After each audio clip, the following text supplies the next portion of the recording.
As a result of a revelation, I returned to Jerusalem 14 years later, and this time Barnabas and Titus accompanied me. I went there with definite orders from God to confer with the brothers there about the message that I was preaching to the Gentiles. I talked to privately, to the leaders of the church, so that they would all understand just what I had been teaching, and I hoped would agree that it was right. And they did agree. They didn't even demand that Titus, my companion, should be circumcised, although he was a Gentile. And even that question wouldn't have come up, except for some so-called Christians there, false ones really, who came to spy on us and see what freedom we enjoyed in Christ Jesus as to whether we obeyed the Jewish laws or not. They tried to get us all tied up in their rules like slaves in chains. But we didn't listen to them for one single moment, for we didn't want to confuse you into thinking that salvation can somehow be earned by being circumcised and obeying Jewish laws. And the leaders of the church had nothing to add to what I was preaching. By the way, their reputation as great leaders made no difference to me, for God has no favorites. Instead, they saw that God had given me the responsibility of preaching the gospel to the Gentiles, just as he had given Peter the responsibility of preaching to the Jews. For the same God who worked through Peter as the apostle to the Jews also worked through me as the apostle to the Gentiles. In fact, James, Peter, and John, who were known as pillars of the church, recognized the gift that God had given me, and they accepted Barnabas and me as their co-workers. They encouraged us to keep preaching to the Gentiles while they continued to work with the Jews.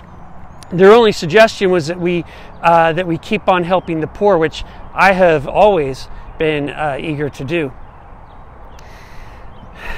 But when Peter came to Antioch, I told him face to face that he was wrong.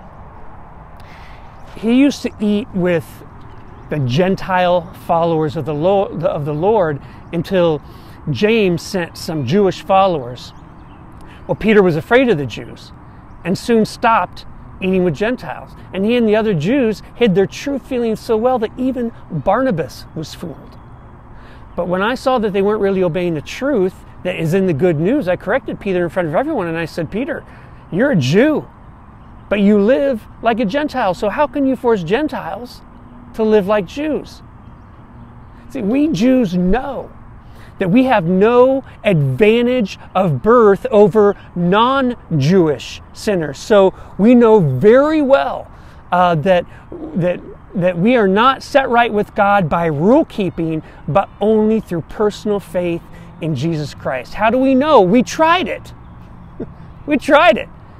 And we had the best system of rules the world has ever seen. But convinced that no human being can please God by self-improvement, we believed in Jesus as the Messiah so that we might be set right before God by trusting in the Messiah, not by trying to be good. Have some of you noticed that we're not yet perfect? There's no great surprise, right? And are you ready then to make the accusation that since people like me, who go through Christ in order to get things right with God, are not perfectly virtuous, then Christ must therefore be an accessory to sin? That accusation is frivolous. If I were trying to be good, I would be rebuilding the same old barn that I tore down. I would be acting as a pretender. It was the law itself that killed me and freed me from its power so that I could live for God. Christ's life showed me how and enabled me to do it. I identified myself completely with Him. Indeed, I have been crucified with Christ. My ego is no longer central. It is no longer important that I appear righteous before you or have your good opinion. I am no longer driven to impress God. Christ lives in me. The life you see me living is not mine. It is lived by faith in the Son of God who loved me and gave himself for me. And I am not going back on that. Is it not clear to you that to go back to that old rule-keeping, peer-pleasing religion would be an abandonment of everything personal and free in my relationship with God? I refuse to do that, to repudiate God's grace.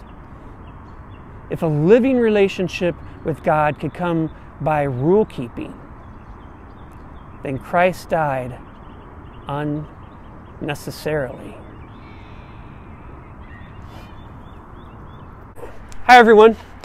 Just wanted to let you know that Chapter 3 will be coming very soon, and if you're familiar with Chapter 3, then I'll just say this. You kind of know what's coming.